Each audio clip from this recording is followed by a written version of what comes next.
നടക്കാത്ത ഒരു കാര്യമാണ്, എങ്കിലും അത് പ്രാർത്ഥനയാക്കി വെച്ചേക്കാണ്. ഇതിൻ്റെ അകത്ത് വരുന്ന രണ്ട് കണ്ടന്റ് ഉണ്ട്. എന്താണെന്ന് വെച്ചാൽ, ഒന്ന്, നടക്കത്തില്ലെന്ന് അറിഞ്ഞിട്ട് വീണ്ടും പ്രാർത്ഥിക്കുകയാണ്. എന്നാൽ പിന്നെ എന്തിനാണ് വീണ്ടും പ്രാർത്ഥിക്കണത്? നടക്കത്തില്ലെന്ന് അറിയണത് എന്തുകൊണ്ടാണ്? പരിശുദ്ധാത്മാവ് കൂടെ ഉള്ളത് കൊണ്ട് പരിശുദ്ധം അറിയിക്കുകയാണ്. പിന്നെ എന്താണ്? ഈ മണിക്കൂറിന് വേണ്ടിയാണല്ലോ ഞാൻ ഇതിലേക്ക് വന്നതെന്ന് ഈശോ തന്നെ പറയുന്നുണ്ട്. അപ്പം തന്നെ ഈ പ്രാർത്ഥന പൊട്ടത്തില്ലേ? ഹല്ലേലൂയ ഹല്ലേലൂയ ഹല്ലേലൂയ ഹല്ലേലൂയ. യേശുവേ നന്ദി. ഹല്ലേലൂയ ഹല്ലേലൂയ ഹല്ലേലൂയ. യേശുവേ ആരാധന ആരാധന ആരാധന. യേശുവേ നന്ദി. മഹത്വം മഹത്വം മഹത്വം മഹത്വം മഹത്വം. ഹല്ലേലൂയ ഹല്ലേലൂയ ഹല്ലേലൂയ ഹല്ലേലൂയ ഹല്ലേലൂയ.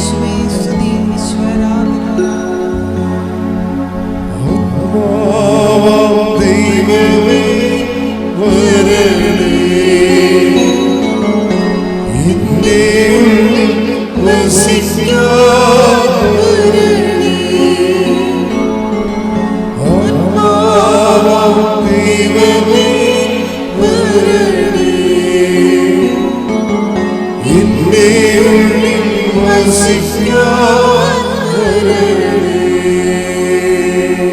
യോഹന്നാൻ 12:27. യോഹന്നാൻ 12:27.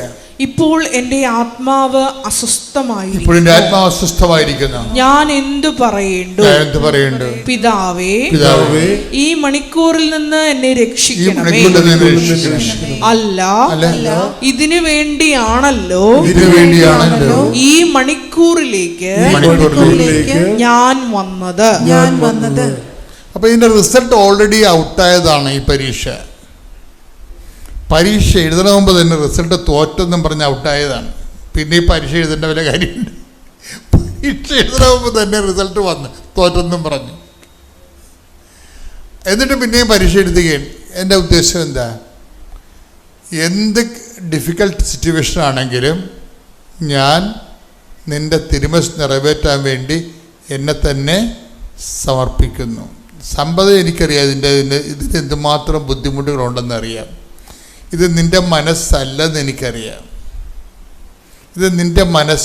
എനിക്കറിയാം.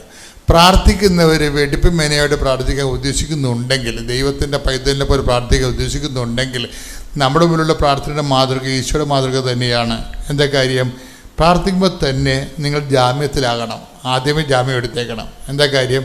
ഇത് നടക്കത്തില്ലെങ്കിൽ എനിക്ക് പ്രത്യേകിച്ച് പരിഭവമൊന്നുമില്ലെന്ന് നിങ്ങൾ ട്രാക്ക് ഔട്ട് ആകരുത്. കഴിഞ്ഞ ദിവസങ്ങളിലേ ബോബ്സി പോൾസൺ എന്ന് പറഞ്ഞൊരു മോഡ് സാക്ഷ്യം പറഞ്ഞു.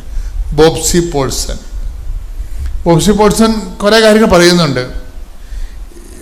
ഇപ്പോഴത്തെ ആൾക്കാരുടെ സാക്ഷ്യങ്ങളുടെ രീതി എന്ന് പറഞ്ഞാൽ വാട്ട് ഹാപ്പൻ ടു ദം എന്നല്ല, അതെന്താണ് അവർക്ക്, എന്താണ് ആ ഈവൻ്റ്, അവർ നറേഷൻ അല്ല അവർ പറയണത്, ഈവൻറ്റിൻ്റെ ഇമ്പാക്റ്റുകളാണ് അവർ പറയണത്. ഇപ്പം സാക്ഷ്യത്തിൻ്റെ എഡ്യൂക്കേഷനുള്ള ആൾക്കാർ ഉടമ്പടി എടുക്കുമ്പോൾ അവർ അതിനെ കാണുന്ന സമീപന രീതിക്ക് ഭയങ്കര വ്യത്യാസമുണ്ട്. വാട്ട് ഹാപ്പൻ ടു ദം, ഒരു ഈവൻറ്റ് നറേഷൻ അല്ല സംഭവം, ഇമ്പാക്റ്റ് ഓഫ് ദി ഈവൻറ്റ്. ആ സംഭവിച്ച വിഷയങ്ങൾ അവർക്കെന്ത് ആണ് സ്വാധീനം ചെലുത്തിയത്. അതാണ് ഇപ്പോൾ ബോബ്സി പോൾസൻ്റെ സാക്ഷ്യം. ഒരു അവസാനം പറയുന്ന ചില കാര്യങ്ങളുണ്ട്. അവർ പറയുന്ന കാര്യങ്ങളെന്ന് പറഞ്ഞത്, ഒന്ന്, ഞാൻ ട്രാക്ക് ഔട്ടായി പോയിരുന്ന ആളാണ്. എനിക്ക് ഉടമ്പടിയെക്കുറിച്ച് എനിക്ക് തോന്നിയത് ട്രാക്ക് ഔട്ടായി പോകുന്ന ആൾക്കാരെ ട്രാക്കിലാക്കുന്ന ഒരു പ്രാർത്ഥനയാണ് ഉടമ്പടി എന്ന്. അതാണ് ഞാൻ പറഞ്ഞത്, ഇമ്പാക്റ്റ് ഓഫ്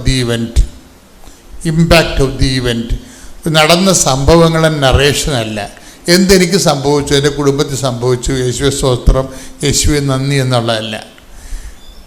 എന്താണ് അവർക്ക് അതിനെക്കുറിച്ച് ഇമ്പാക്റ്റ്, അവർ എന്ത് സ്വാധീനമാണ് ചെലുത്തിയത്. ഇപ്പം ഇവരൊരു ഹൈസ്കൂൾ ടീച്ചറാണ്, അതുകൊണ്ട് അവർ കുറച്ചുകൂടി എലിവേറ്റഡ് ആയിട്ടാണ് ഈ വിഷയത്തെ സമീപിക്കുന്നത്. ഞാൻ ഉടമ്പടിയിലായി കഴിഞ്ഞപ്പോൾ ഞാൻ ട്രാക്കായി. എന്താ വെച്ചാൽ, ഞാൻ 3 കൊല്ലമായിട്ട് ദൈവമായിട്ട് സംസാരിക്കത്തില്ലായിരുന്നെന്ന്. 3 കൊല്ലമായിട്ട് ഞാൻ ദൈവമായിട്ട് സംസാരിക്കത്തില്ലായിരുന്നു. എന്താ കാരണം വെച്ച് കഴിഞ്ഞാൽ, എൻ്റെ അപ്പനും എനിക്കും കോഡ് വന്നു 2018. ഇപ്പം ഞാനും അപ്പനും അപ്പുറത്തെ ഇപ്പുറത്തെ മുറി താമസിക്കുകയാണ്. പക്ഷേ അപ്പൻ മരിച്ചത് ഞാൻ അറിഞ്ഞില്ല.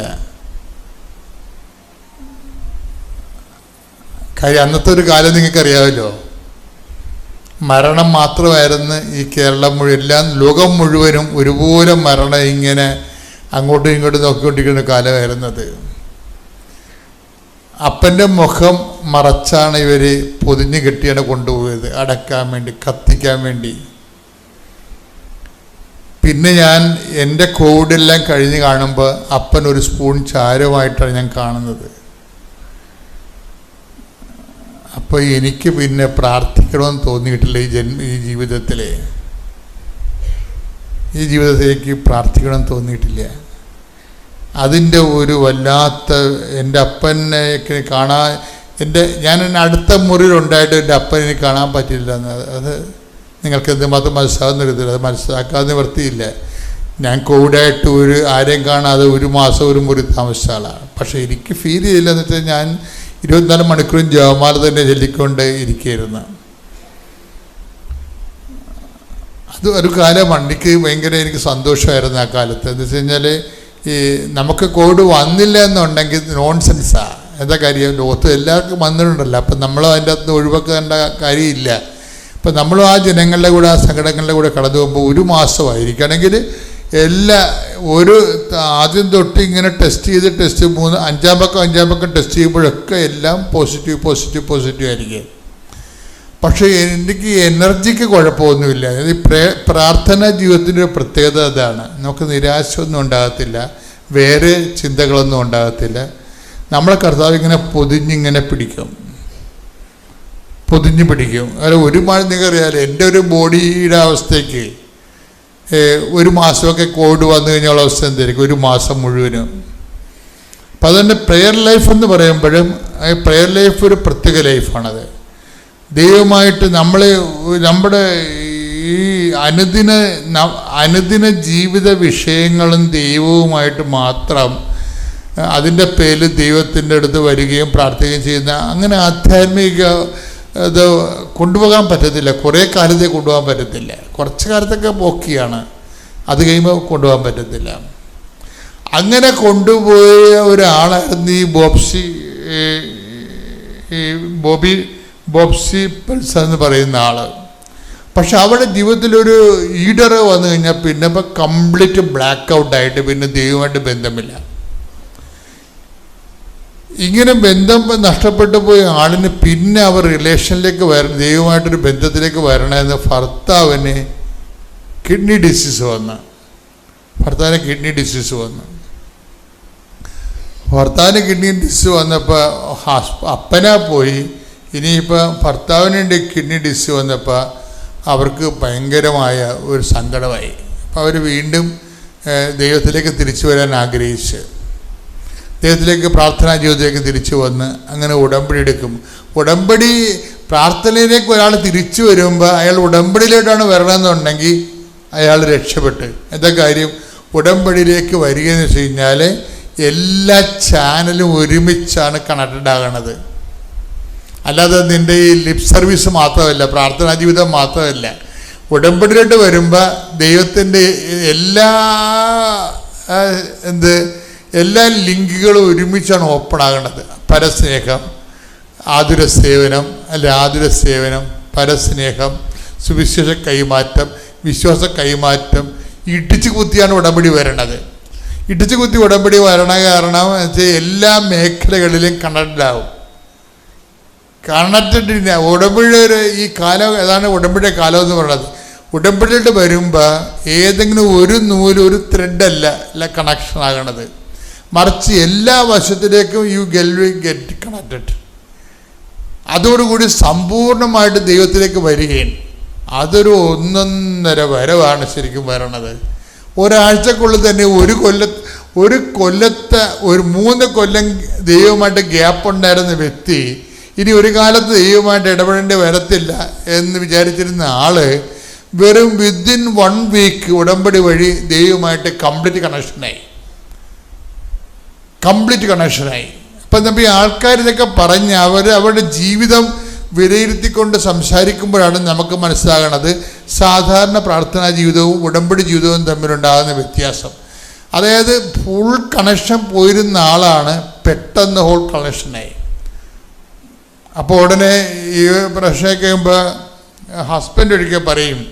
അപ്പം അങ്ങേർക്ക് വേറെ ഒരു പ്രശ്നം വന്ന് ഹസ്ബൻഡിന് ബ്ലോക്ക് വന്ന്, കിഡ്നിയുടെ ട്രബിളും ഉണ്ട്, ഹൃദയത്തിന് ബ്ലോക്കും ഉണ്ട്. ബ്ലോക്ക് ഉണ്ടെന്ന് പറയുമ്പോൾ ഇനിയിപ്പോൾ അത് ഓപ്പറേഷൻ ചെയ്യണം. അപ്പോൾ ഹസ്ബൻഡ് നല്ല ആരോഗ്യമുള്ള മനുഷ്യനാണ്. അപ്പം അദ്ദേഹം പറഞ്ഞ് എനിക്കിത് കാണണം ഡോക്ടർ എന്ന് പറഞ്ഞ്. അല്ല, നിങ്ങൾ ബ്ലോക്ക് ഉണ്ടെന്ന് പറഞ്ഞ് എന്നെ കൊണ്ട് വെട്ടിക്കിട്ട് കാര്യമില്ല. ആൾക്കാർക്ക് ഇപ്പോൾ എല്ലാ കാര്യങ്ങളൊക്കെ അറിയാവുന്ന കാരണം ആൾക്കാർ സെക്കൻഡ് ഒപ്പീനിയൻ തേർഡ് ഒപ്പീനിയൻ എന്നല്ല എടുക്കണത്. എനിക്ക് ഈ വിഷയം നേരിട്ട് കാണണം എന്ന് പറഞ്ഞത്. കാര്യം ബ്ലോക്ക് ഉണ്ടെന്ന് പറഞ്ഞ് നിങ്ങളിപ്പോൾ വേറെയാണെന്ന് പറഞ്ഞ് കൊണ്ടുപോയി ചെത്തിക്കീറി അവസാനം കിഡ്നി അടിച്ച് മാറ്റി ഏജൻസിക്ക് കൊടുത്ത് 10 ലക്ഷം മേടിക്കേണ്ട ഡോക്ടർമാരൊക്കെ ഇല്ലേ? ഉണ്ട്, കേരളത്തിൽ തന്നെ ഉണ്ട്. ഡോക്ടർമാരെന്ന് പറയാൻ പറ്റത്തില്ല, ഹോസ്പിറ്റൽ അങ്ങനെ ഉള്ളതായിട്ട് ആരോപണങ്ങളുണ്ട്. തെറ്റോ ശരിയോ ഞാനത് വെരിഫൈ ചെയ്തിട്ടില്ല, പക്ഷേ ആരോപണങ്ങളുണ്ട്.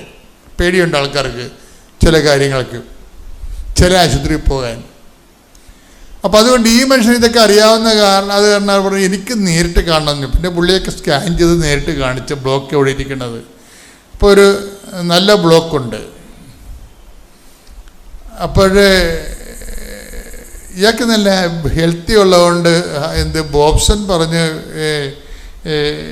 ബോബ്സിയോട് പറഞ്ഞ് പെൽസൺ ബോബ്സിയോട് പറഞ്ഞ് ആരോഗ്യമുള്ളതുകൊണ്ട് ഞാൻ പ്രാർത്ഥിക്കുന്നത് ഓപ്പറേഷൻ കഴിഞ്ഞ് ഞാൻ ആരോഗ്യമായിട്ടിരിക്കാനാണ് പ്രാർത്ഥിക്കണമെന്ന് പറഞ്ഞു. ഓപ്പറേഷൻ കഴിഞ്ഞ് ഞാൻ ആരോഗ്യമായിട്ടിരിക്കാനാണ് ഞാൻ പ്രാർത്ഥിക്കണമെന്ന് പറഞ്ഞു എന്ന് ഇയാൾ പറഞ്ഞു. പക്ഷെ എടുത്ത വായിക്കുമ്പോൾ ഇവരെന്താ പറയണത്, ഈ ബോബ്സി എന്താ പറഞ്ഞു വെച്ച് കഴിഞ്ഞാൽ അങ്ങനെയല്ല പ്രാർത്ഥിക്കേണ്ടത്. വേണ്ടി പ്രാർത്ഥിക്കുകയല്ല, നിങ്ങളങ്ങനെ ആരോഗ്യമായിട്ട് ഇരിക്കും. എന്താ കാര്യം, ഇത് റിലേ ചെയ്തിരിക്കുന്ന ഉടമ്പടിയിലാണ്, അതാണ് വിഷയം. അപ്പോൾ ഞാൻ വൺ ഇയറിന് 2022 ഞാൻ സൗദി പ്രോമെട്രിക്ക് വേണ്ടി പഠിക്കാൻ തുടങ്ങിയതാണ്. പക്ഷേ അത് ചില സാഹചര്യങ്ങൾ കൊണ്ട് മൂലം അത് പഠിക്കാൻ കംപ്ലീറ്റ് ആക്കാൻ പറ്റിയില്ലായിരുന്നു. അപ്പം എൻ്റെ അവിടെ ഒരു സ്റ്റാഫായിട്ടുള്ള ഒരു ചേച്ചി വന്ന് പറഞ്ഞു, ഇവിടെ കൃപാസനത്തിൽ പോയാൽ മതി, അങ്ങനെ ഉടമ്പടി എടുത്ത് പ്രാർത്ഥിക്കുമ്പോൾ നിങ്ങളുടെ കാര്യം നടക്കുമെന്ന് പറഞ്ഞു. അങ്ങനെ 2023 ജൂലൈ 7 ഞാൻ ഇവിടെ വന്ന് ഉടമ്പടി എടുക്കുകയും ഉടമ്പടി എടുത്ത് ഒരു പുതുക്കി കഴിഞ്ഞപ്പോഴത്തേക്കും എൻ്റെ പേപ്പർ വർക്കെല്ലാം പൂർത്തിയായി. അങ്ങനെ 4ാമത്തെ തവണ ഇവിടെ വന്ന് പുതുക്കി കഴിഞ്ഞ് എക്സാമിന് വേണ്ടി ഞാൻ പോവുകയും അവിടുന്ന് മാതാവിൻ്റെ കാശുരം കൊണ്ടാണ് ഞാൻ പോയത്. അങ്ങനെ എനിക്ക് വന്ന ക്വസ്റ്റ്യൻസൊക്കെ നല്ല എളുപ്പമുള്ള ക്വസ്റ്റ്യൻസ് ആയിരുന്നു. അങ്ങനെ നല്ല മാർക്കോട് കൂടി എനിക്ക് വിജയിക്കാൻ സാധിച്ചു. കാരുണ്യ പ്രവർത്തനമായിട്ടിൽ ഞാൻ ചെയ്തത് റീഹാബിലിറ്റേഷൻ സെൻറ്റർ ഉണ്ടായിരുന്നു. അവിടെ സൈക്കാട്രി പേഷ്യൻസിനെ കുളിപ്പിക്കാനും നഖം വെട്ടിക്കൊടുക്കാനും പിന്നെ ക്ലീനിങ്ങിനൊക്കെ പോയിട്ടുണ്ടായിരുന്നു. പിന്നെ മെഡിക്കൽ കോളേജിൽ വിതരണമൊക്കെ ചെയ്തിട്ടുണ്ട്. എൻ്റെ പേര് അനു, ഞാൻ കൂത്താട്ടുകുളത്തുനിന്ന് വരുന്നു.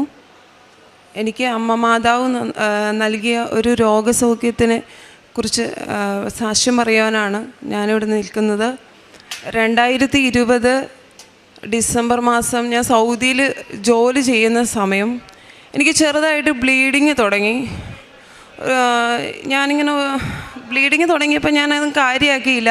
എന്തെങ്കിലും ഫുഡിൻ്റെ ആയിരിക്കും, അസിഡിറ്റികളുടെ പ്രോബ്ലംസ് ഉള്ളതുകൊണ്ട് അതിൻ്റെ ആയിരിക്കും എന്ന് വിചാരിച്ചു. ഞാൻ അത് കാര്യമാക്കാതെ കുറച്ച് ദിവസത്തോടെ തുറന്നു. കുറച്ച് ദിവസം കഴിഞ്ഞതിന് ശേഷം എനിക്കിങ്ങനെ ബ്ലീഡിങ് കൂടി വന്നു. അപ്പോൾ ഞാനിങ്ങനെ ഹോസ്പിറ്റലിൽ പോയതിന് ശേഷം ഡോക്ടറെ കൺസൾട്ട് ചെയ്ത് ഡോക്ടർ പറഞ്ഞു പൈൽസിൻ്റെ ആരംഭമെന്ന് പറഞ്ഞു. അപ്പോൾ ഡോക്ടർ പറഞ്ഞു 1 മാസം എന്നോട് മെഡിസിൻ എടുക്കുക, അതിനുശേഷം നീ വരാൻ പറഞ്ഞു. ഞാൻ 15 ദിവസം മരുന്ന് കഴിച്ചു നോക്കിയിട്ടും എനിക്ക് യാതൊരു വിധത്തിലായ കുറവുകളും കാണുന്നില്ല. ബ്ലീഡിങ് കൂടി വന്നു. അപ്പോൾ ഞാൻ അടുത്ത ഹോസ്പിറ്റലിൽ പോയി. ഒരു പാകിസ്ഥാനി ഡോക്ടർ ഉണ്ടായിരുന്നു. ഡോക്ടർ പറഞ്ഞു കുറച്ച് ടെസ്റ്റുകളൊക്കെ ചെയ്തു നോക്കാം, എന്താ സംഭവം എന്ന് നോക്കട്ടെ എന്ന് പറഞ്ഞു. അങ്ങനെ നോക്കിക്കഴിഞ്ഞപ്പോൾ എനിക്ക് ടെസ്റ്റിൻ്റെ റിസൾട്ട് വന്നപ്പോൾ ഡോക്ടർ പറഞ്ഞു എനിക്ക് അൾസറാന്ന് പറഞ്ഞു. അൾസർ വന്ന് പൊട്ടിയിട്ടാണ് എനിക്ക് ബ്ലീഡിങ് വരുന്നതെന്ന് പറഞ്ഞു. അങ്ങനെ എന്നോട് പറഞ്ഞു നീ 1 മാസം കണ്ടിന്യൂസ് ആയിട്ട് മരുന്ന് കഴിക്കാൻ പറഞ്ഞു. ഈ 1 മാസം കണ്ടിന്യൂസ് ആയിട്ട് മരുന്ന് കഴിക്കുന്നതിൻ്റെ ഇടയ്ക്കാണ് നമുക്ക് കൊറോണ എന്ന മഹാമാരി ഈ ലോകത്തെ മുഴുവൻ വിഴുങ്ങിയ ഒരു സമയം വന്നത്. ആ ഒരു സമയത്ത് എനിക്ക് ട്രീറ്റ്മെൻറ്റ് കംപ്ലീറ്റ് ചെയ്യാനായിട്ട് പറ്റാത്ത ഒരു സാഹചര്യം വന്നു. അങ്ങനെ എനിക്ക് ബ്ലീഡിങ് കൂടി വന്നിരുന്നു. അങ്ങനെ ഞാൻ എൻ്റെ മാഡത്തിൻ്റെ കൂടെ ഒരു ദിവസം അവിടെ ആ ഡോക്ടറെ തന്നെ കൺസൾട്ട് ചെയ്തു. അപ്പോൾ ഡോക്ടർ പറഞ്ഞു, എന്തായാലും ഇതൊന്ന് കൊളോണോസ്കോപ്പി ചെയ്യാം, നിനക്ക് വേറൊരു ഹോസ്പിറ്റലിൽ ഞാൻ റെഫർ ചെയ്ത് തരാമെന്ന് പറഞ്ഞു. അങ്ങനെ ഞാനും മാഡവും കൂടി ആ ഹോസ്പിറ്റലിലോട്ട് പോയി കൊളോണോസ്കോപ്പി ചെയ്തു. റിസൾട്ട് വന്നു കഴിഞ്ഞപ്പോൾ എനിക്ക് കുടൽ വീക്കമാണെന്ന് ഡോക്ടർ പറഞ്ഞു. ഒരു ഈജിപ്ഷ്യൻ ഡോക്ടറായിരുന്നു ആ ഡോക്ടർ പറഞ്ഞു, എന്നോട് പറഞ്ഞു, നീ ഇവിടെ നിൽക്കാതെ നാട്ടിൽ പോവുമായിരിക്കും നല്ലത്, കാരണം ഇവിടുത്തെ ഫുഡൊക്കെ നിനക്ക് എക്സ്പെൻസീവാണ്, അതുപോലെ തന്നെ നോൺ വെജ് കഴിക്കാൻ പാടില്ല, വെജ് തന്നെ, അതായത് ഞങ്ങൾ പറയുന്ന ആ ഫുഡ് ഫോളോ ചെയ്യണമെന്ന് പറഞ്ഞു. അതെനിക്ക് ഭയങ്കര ഒരു ബുദ്ധിമുട്ടായിരുന്നു. അങ്ങനെ ഞാൻ വീണ്ടും, എനിക്ക് കുറച്ച് സാമ്പത്തികപരമായ ബുദ്ധിമുട്ടുകളുള്ള സമയമായിരുന്നു. അപ്പോൾ ഞാൻ അവിടെ പിടിച്ചു നിന്ന് കുറച്ച് നാളോടെ എങ്ങനെയെങ്കിലും പോട്ടെ. അപ്പോൾ കൊറോണ വന്ന് ഫുള്ള് ക്ലോസുമാണ്, എനിക്ക് നാട്ടിൽ പോകാനായിട്ട് സാധിക്കത്തുമില്ല. അങ്ങനെ വന്നു കഴിഞ്ഞപ്പോഴത്തേക്കും ഞാൻ ഈ മെഡിസിൻ തുടർന്നു.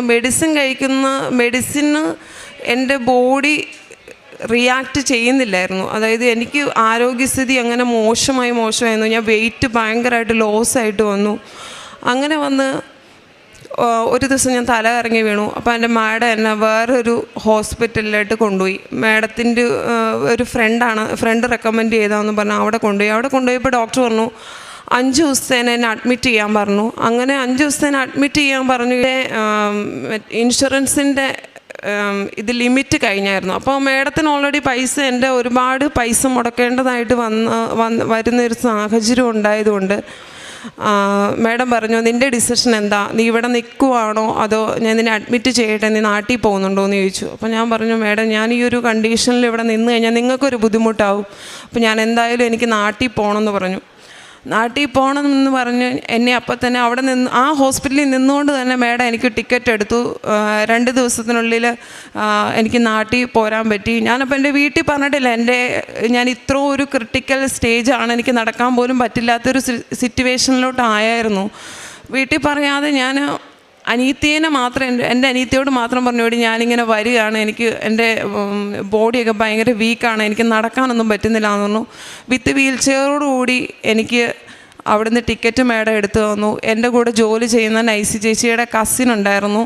ആ ചേട്ടൻ കൊച്ചിൻ എയർപോർട്ടിൽ ടാക്സി ഡ്രൈവറായിരുന്നു. ആ ചേട്ടൻ എന്നെ വീട്ടിലെത്തിച്ചപ്പോഴത്തും പപ്പയും മമ്മിയൊക്കെ മമ്മി എൻ്റെ കൂടെ നിന്നിട്ട് ആ സമയത്ത് ക്വാറൻറ്റീനുള്ള സമയമായിരുന്നു. അപ്പോൾ പപ്പായും എൻ്റെ മോനും മാറാനായിട്ടിരിക്കുമായിരുന്നു.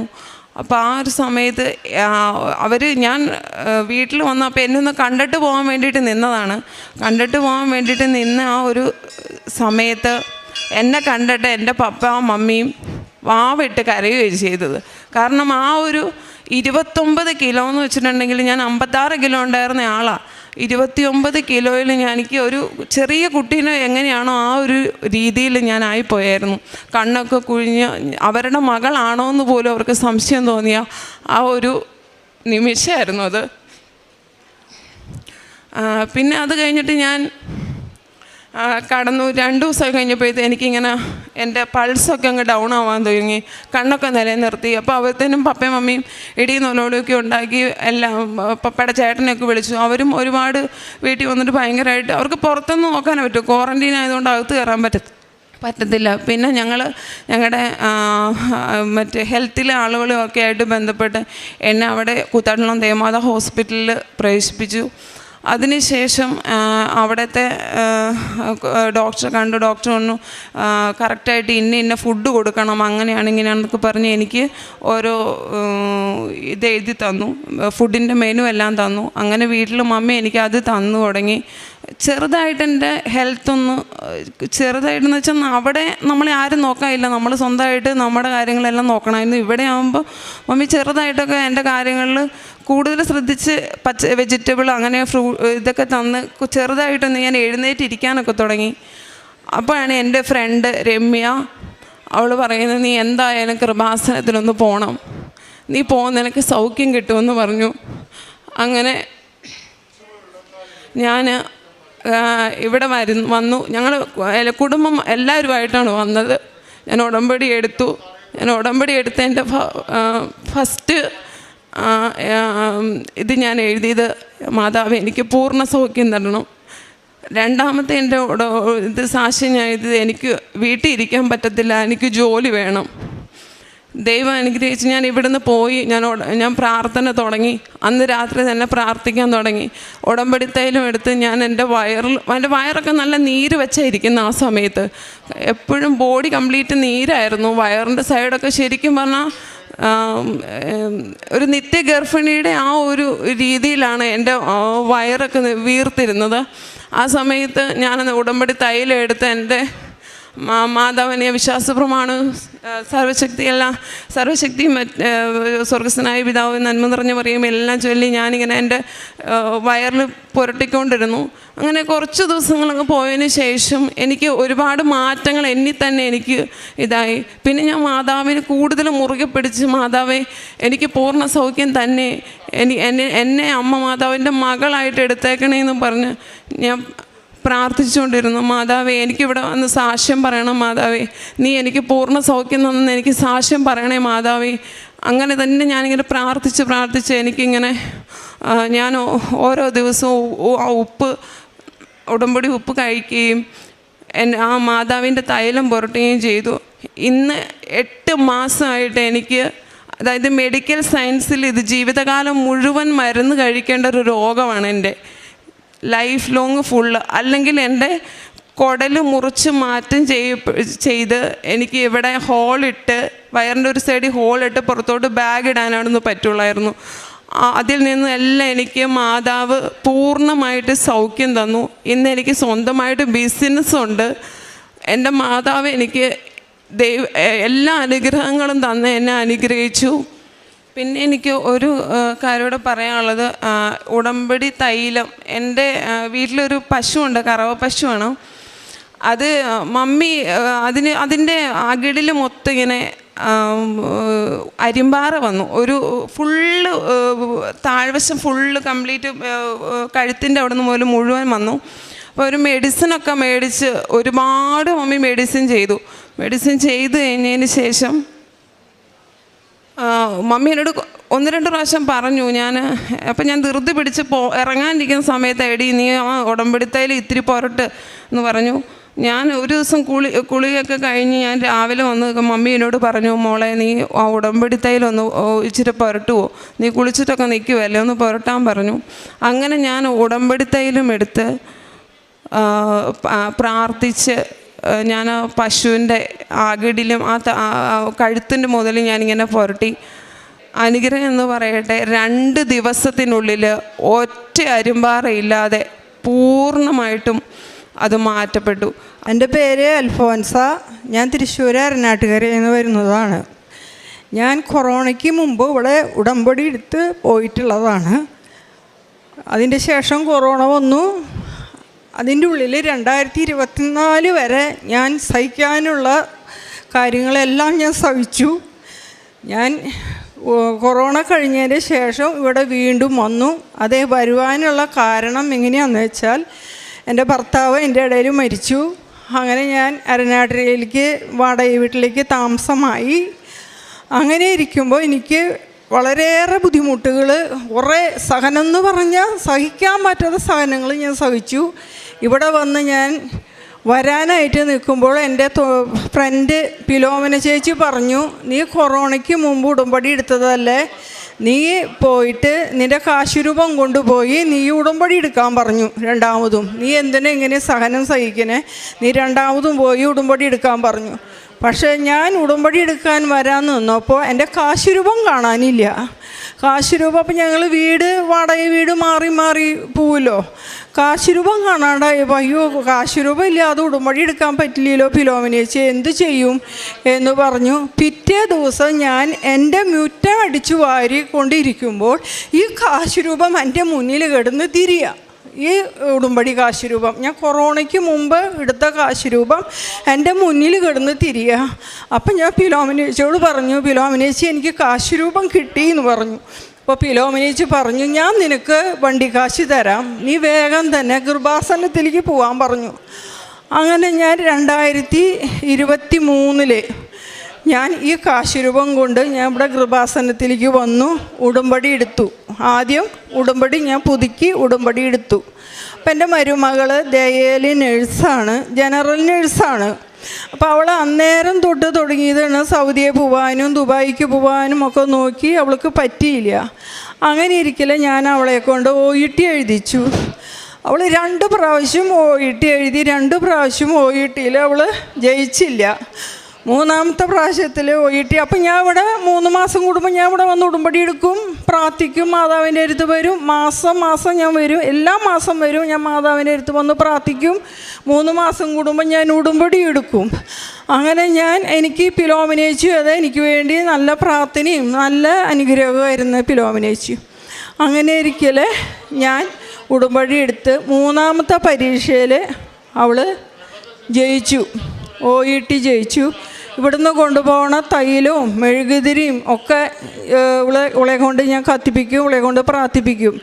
അങ്ങനെ ഇരിക്കലെ ഇവളോട് ഞാൻ പറഞ്ഞു, നീ ജയിച്ചില്ലേ ഞാൻ ഉടമ്പടി എടുത്തിട്ട്, നീ ഒരു കാര്യം ചെയ്യേ സ്റ്റേനിയെ, നീ വന്ന് ഉടമ്പടി എടുക്കാൻ പറഞ്ഞു. അങ്ങനെ ഇവൾ ഇവിടെ വന്ന് ഉടമ്പടി എടുത്തു. 2 ആഴ്ചയായിട്ടുള്ളൂ ഇവൾക്ക് UK-ന്ന് കടലാസ് വന്നു, നിങ്ങൾ ജോലി ചെയ്യുന്ന ഡയാലിസിൽ തന്നെ ഒരു വേക്കൻസി ഉണ്ട്, നിങ്ങൾ വരാൻ തയ്യാറാണോ എന്ന് ചോദിച്ചു. അവൾ ഉടമ്പടി എടുത്ത് 2 ആഴ്ചയായിട്ടുള്ളൂ. അങ്ങനെ അവൾ ഉടമ്പടി എടുത്ത് 2 ആഴ്ച കഴിഞ്ഞു. ആ മാസത്തിൽ തന്നെ അവൾ UK-ലേക്ക് അവൾ എത്തി. ഒരു തടസ്സം കൂടാതെ മാതാവ് അനുഗ്രഹിച്ചു. അപ്പം എൻ്റെ കൊച്ചുമോള് പറയുക സുന്ദരി മാതാവ് എന്നാണ് പറയുക, കൃപാസന മാതാവ് എന്നല്ല പറയുക അവൾ, സുന്ദരി മാതാവ് എൻ്റെ അമ്മേനെ അനുഗ്രഹിച്ചു എന്ന് പറഞ്ഞു. അങ്ങനെ എൻ്റെ മകൾ UK പോയി 1 കൊല്ലമായി. ഇപ്പോൾ അവൾ പോയിട്ട് അതിൻ്റെ ഇടയ്ക്ക് ഞങ്ങൾ സാക്ഷ്യം പറയാൻ വന്നപ്പോൾ അച്ഛൻ പറഞ്ഞു അവൾ പോയി വന്നിട്ട് സാക്ഷ്യം പറഞ്ഞാൽ മതി എന്ന് പറഞ്ഞു. അപ്പം ഞാനിവിടെ സാക്ഷ്യം പറയാമെന്ന് ഞാൻ പറഞ്ഞിട്ടുണ്ടായിരുന്നു മുൻപ്. അങ്ങനെ എൻ്റെ മോൻ ദുബായിലായിരുന്നത്. ദുബായിലൊരു അപകടം പറ്റി അവൻ വന്നു. അവന് ഒരിക്കലും UK-ലേക്ക് കടക്കാനുള്ള ഒരു ചാൻസും ഇല്ലയെന്ന് ഏജൻറ്റുമാർ പറഞ്ഞിട്ടുണ്ടായിരുന്നു. കാരണം അവിടെ വണ്ടി അപകടം അവൻ്റെ പേരിലാണ് തെറ്റ്. അപ്പം അങ്ങനെയുള്ളവർക്ക് UK പോകാൻ പറ്റില്ല എന്ന് പറഞ്ഞിട്ടായിരുന്നു. ഞാൻ എൻ്റെ മോനെയും എൻ്റെ കൊച്ചുമോളെയും കൊണ്ടുവന്ന് എൻ്റെ മോനെ കൊണ്ടുവന്ന് ഞാൻ പ്രാർത്ഥിപ്പിച്ചു. എൻ്റെ മോൻ ഭയങ്കരമായിട്ട് കരഞ്ഞു പ്രാർത്ഥിച്ചു. അപ്പം ഞാൻ ഇങ്ങനെ ഉടമ്പടി പുതുക്കൊണ്ടേയിരിക്കും. എല്ലാ മാസവും ഇവിടെ വന്ന് ഞാൻ മാതാവിൻ്റെ മുമ്പിൽ പറഞ്ഞുകൊണ്ടേയിരിക്കും, ഞാൻ എത്ര സഹനം സഹിച്ചാലും ഞാൻ നിൻ്റെ മുമ്പിലേക്ക് വരും, ഞാൻ നിന്നെ കൈവിടില്ല എന്ന് ഞാൻ ഇങ്ങനെ പറഞ്ഞുകൊണ്ടേയിരിക്കും എല്ലാ മാസവും. അങ്ങനെ എൻ്റെ മോൻ ഇവിടെ വന്ന് പ്രാർത്ഥിച്ചു.